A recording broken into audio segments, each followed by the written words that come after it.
Hello my highly fanables, this is theDANISHdynamite and welcome to 2016! Yeah, I didn't think I would live for that long either. So, but now that we are in this year, let's look back at last year on some of the games that I really liked.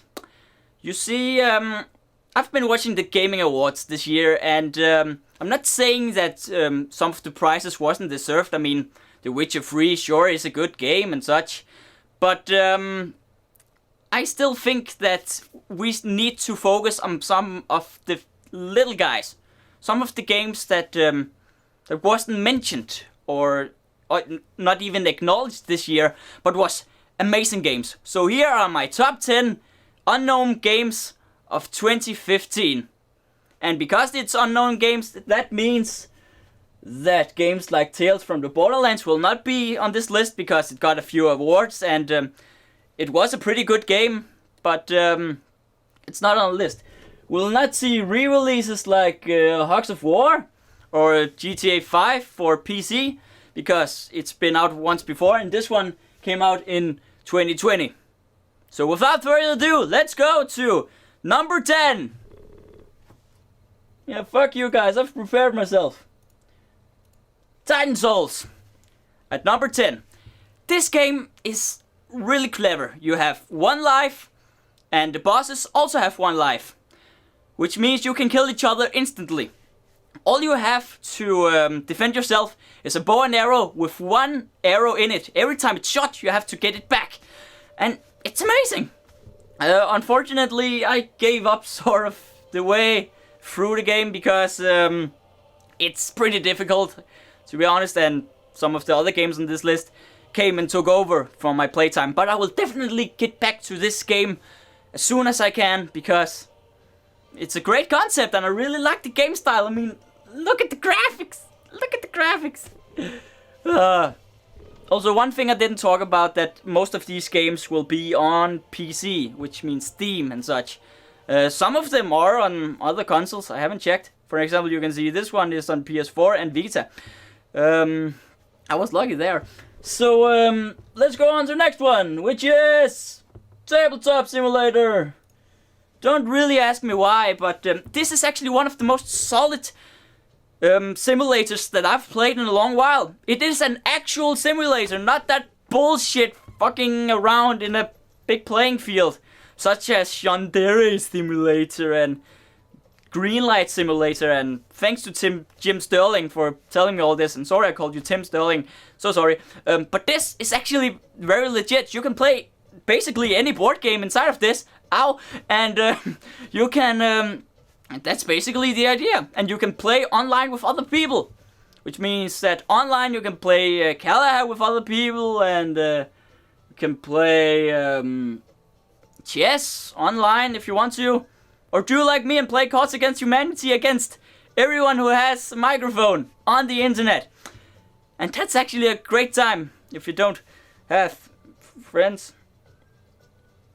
Fuck you, I have friends. I play Cards Against Humanity with my real life friends. Heads up to Sebastian and Aslak and like this video because you owe me. You fucking piece of shit. Without further ado, let's go to number 7, which is Sunset. You know what, Game Facts? I didn't really much appreciate you putting this on number 2 when far worse games were on the lower list. I don't remember if it was number 2, but you definitely put this game on your list of some of the worst games of this year, and I say bullshit. This game really tells you something that you don't see often in games. The background story.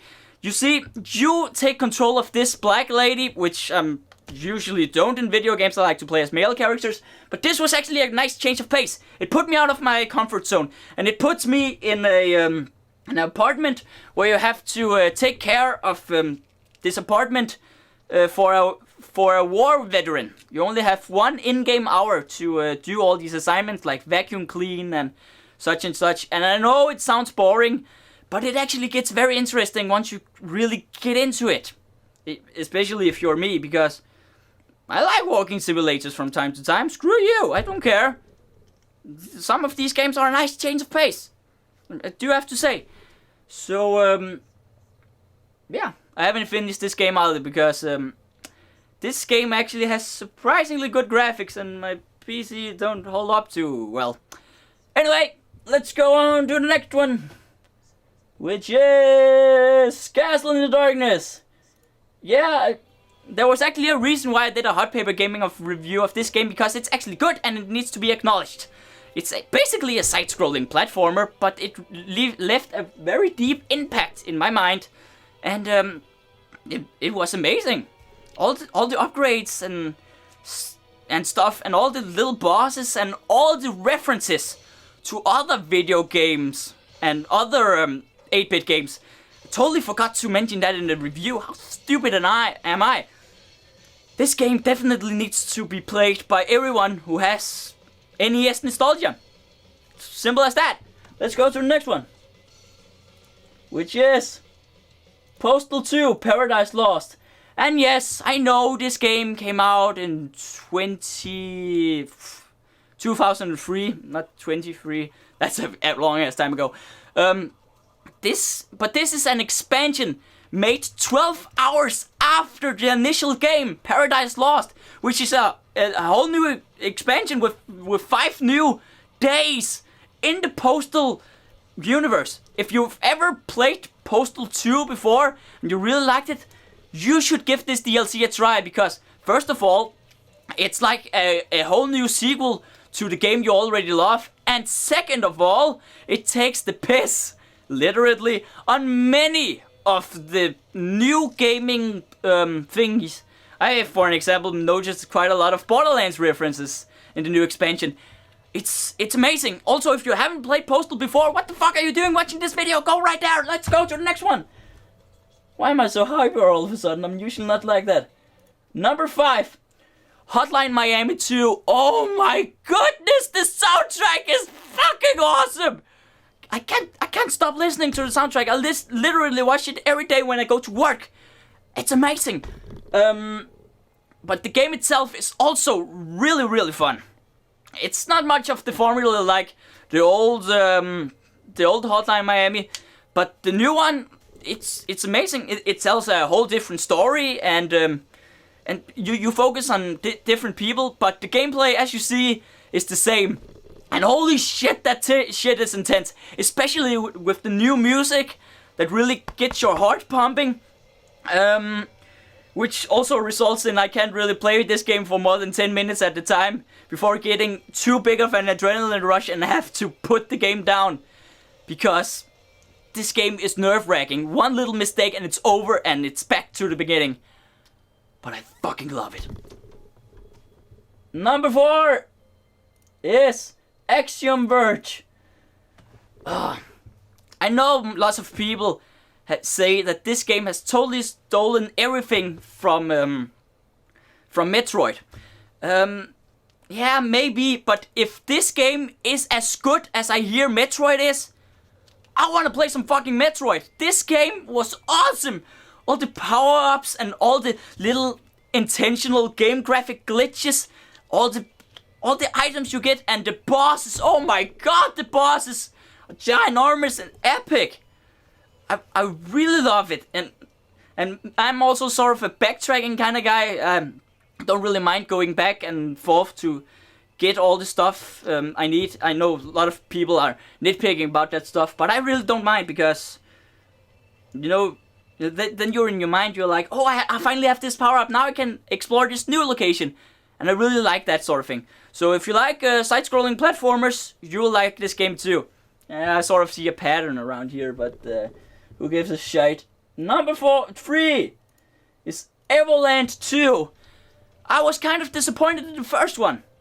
It was sort of like you go through the world and you pick up things for new gameplay mechanics and new graphics and such. So the game was sort of like you start off with Game Boy graphics and you end up with 3D graphics. You sort of upgrade everything along the way. But the sequel takes everything to a whole new level. You travel to the past, the present, and the future, which is defined with those game graphics. Like, you know, the future is 3D, and the middle is 16-bit, and the start is 8-bit.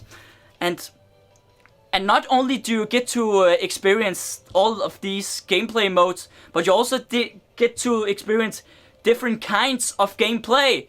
For a top-down shooter, and a brawler, and an RPG, and what are they called? I don't play those games so much. Strategy games. And I think this is amazing. You just go around and do all this cool shit in this world. And you see, I really like those hack and slash side-scrolling kind of games. And I don't really care. It's my bread and butter, and I think this game needs to be acknowledged because it's far superior to its predecessor. Go buy this game right now. Number 2, Lucius 2. Call me a sick fuck all you want. This game, like the last one, is far superior to its predecessor. This game, oh my god, it's amazing. It's like Hitman with innocent people. So that's a bad metaphor, but basically what you are the devil's son, which in the first game killed everyone in the mansion that he lives in. Slight spoiler alert. Now you're in this hospital, but you're not done killing. But this time, in this game, you can kill people freely. The last game you were sort of, you have to kill this guy and you have to kill him in this specific method. This one, all bets are off.